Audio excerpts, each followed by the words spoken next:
Hi guys, and welcome back to a new video. In today's video, I want to talk about a very interesting gold making opportunity that will be available in patch 10.1.5. This opportunity will be linked to the new dungeon, the Dawn of the Infinite. Basically, in this new dungeon, you will be able to get a lot of really nice items, some nice transmog item, and also some nice gear. But especially on the last boss, you will have a very small chance at getting this new mount, the Reins of the Quantum Courser. And this is really what we're after in today's video. From what we know so far from the PTR and from the information we received from the people who got the mount, basically when you use it, you will be able to receive an overmount from the past and to then learn this overmount. So as you can see, for instance, from the different screenshot that we have from Mr. GM, when he did the dungeon, someone got the mount, and when they used it, they then managed to get the Midnight's Eternal Reins, and then they were able to learn it. So it means that you will be able to get these different mounts as if you were doing these other dungeons from past expansions.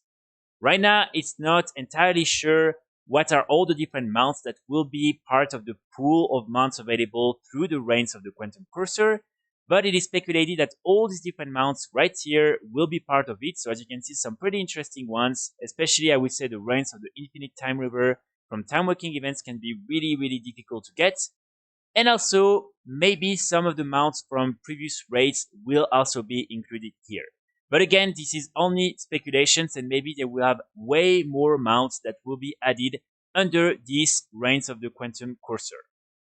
Also, the only thing we still don't know is whether you will have a chance at getting mounts that you already have, so duplicates from what you already have in your collection, or if it's only mounts that you don't have. And I do strongly believe that it's only going to be mounts that you don't already have, because otherwise it makes no sense. And keep in mind, this is a rare drop, so I do really think that it will only be from the mounts that you don't already have from all the past raids and dungeons.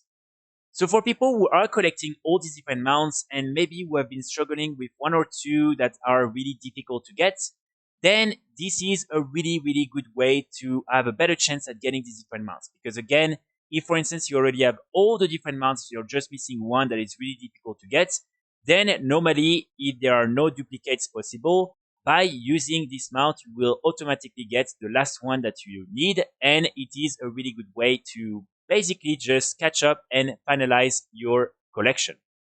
Now there is also another thing that is very interesting with patch 10.1.5, and this is the fact that we're getting cross-realm trading for free within your region. So now in patch 10.1.5, players will be able to trade items and gold directly to characters on other realms in your region. So it means that when you're doing this new dungeon, if you manage to get the mount, you can then sell it to someone else in your group for probably quite a lot of gold. So this is why I do think this is going to be a really good opportunity to make a lot of gold, especially if you're someone who doesn't really care so much about mounts and everything, or if you already have most of them, then you will probably be able to sell it for really a lot of gold. Of course, keep in mind that for now, all the different information we have is based on the PTR, and maybe some of the things are going to change. But I do really think anyway it's going to represent a really good way to make some gold. Of course, the value that this mount might have is going to change depending on some of the different things we've discussed. For instance, if there are duplicates that you can get from this mount, then probably the value is not going to be as high, because probably a lot of people won't risk to just get another mount that they already have. But for instance, if other mounts, such as for instance the Swift Zurian Tiger from original Zul'Gurub, is added to the pool of mounts you can get with this courser, then trust me, this mount is probably going to sell for millions of gold very easily. So this is why I think it's going to be a very interesting item to keep an eye on.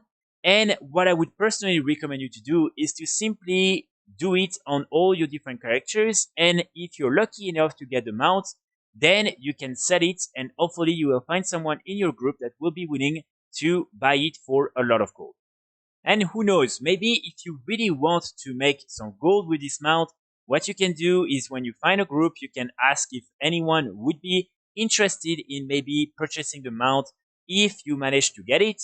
And if you see that no one is interested or no one is willing to put a lot of gold into that transaction, then you can maybe try to find another group, and like that, if you finally manage to get the mount, you know you will be able to sell it to someone else for quite a lot of gold. But again, I think it's going to depend on all the different things that are around this mount and on whether this is very valuable or not. So right now, the only thing I would recommend you to do in order to best prepare for patch 10.1.5 and for this dungeon is to simply make sure to have a good eye level on some of your characters so you can then be invited into these different groups. And like that, hopefully you will be able to complete the dungeon as soon as it's released. And if you're lucky again, you will probably be able to get the mount and sell it for a lot of gold.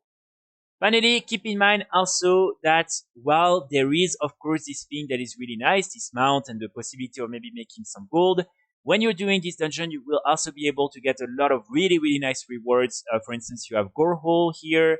As you can see, you also have some nice weapons that have been added into the game. You really have a lot of new things. And also, of course, all this gear is really, really good. And you also have some trinkets and everything. So it's not a loss or a waste of time if you don't manage to get the mount or if you cannot sell it for a lot of gold. And also, finally, if you are in a group and you manage to get the mount and no one is interested in buying it, then you can simply learn it and like that you will get a mount. So it's still something to take from it and you won't lose really your time by doing this dungeon that I consider as a gold farm.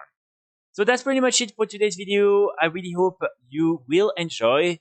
I will make sure to provide you some updates regarding this mount and this dungeon when we are arriving closer to patch 10.1.5 and we have more information about this mount.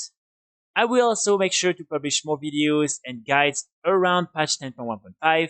And in the meantime, I wish you all a great Sunday and I will see you all very, very soon. Bye.